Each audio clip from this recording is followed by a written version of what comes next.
थंडीच्या दिवसांमध्ये जर तुम्हाला हार्ट रिलेटेड काही प्रॉब्लेम असतील, तुम्ही हार्ट पेशंट असाल किंवा तुम्हाला ब्लड प्रेशरचा त्रास असेल, तर खास करून वेट ट्रेनिंग किंवा कुठलाही व्यायाम करताना काही प्रिकॉशन्स घेणं गरजेचं आहे. कुठले व्यायाम आणि कसे टाळायचे.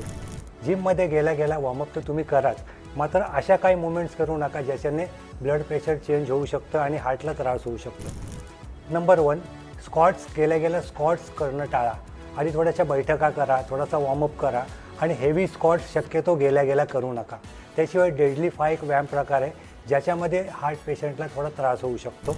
शक्यतो या दिवसात अवॉइड करा किंवा खूप लाईट करा, थांबत करा. त्याशिवाय डिक्लाइन बेंच प्रेस असेल किंवा क्लीन अँड जर्क ज्याच्यामध्ये खूप फास्ट मुवमेंट असते, करताना थोडी प्रिकॉशन्स घ्या. गरज नसेल तर करू नका. कार्डिओच्या बाबतीत पण तसंच आहे. जम्पिंग जॅकचे काही एक्सरसाइज असतील, बर्पीज असतील किंवा फास्ट रनिंग करणं असेल, हे शक्यतो टाळा. किंवा जर करायची इच्छा असेल तर चांगला वॉर्मअप करा.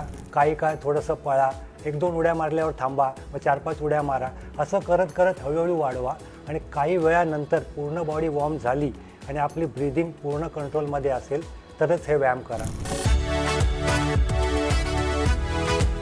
व्यायामाचं असं असतं की बॉडी वॉर्म असते, आपण त्या जोशमध्ये करत जातो, मात्र आपल्या हार्टवरती या थंडीच्या दिवसात प्रेशर येत असतो.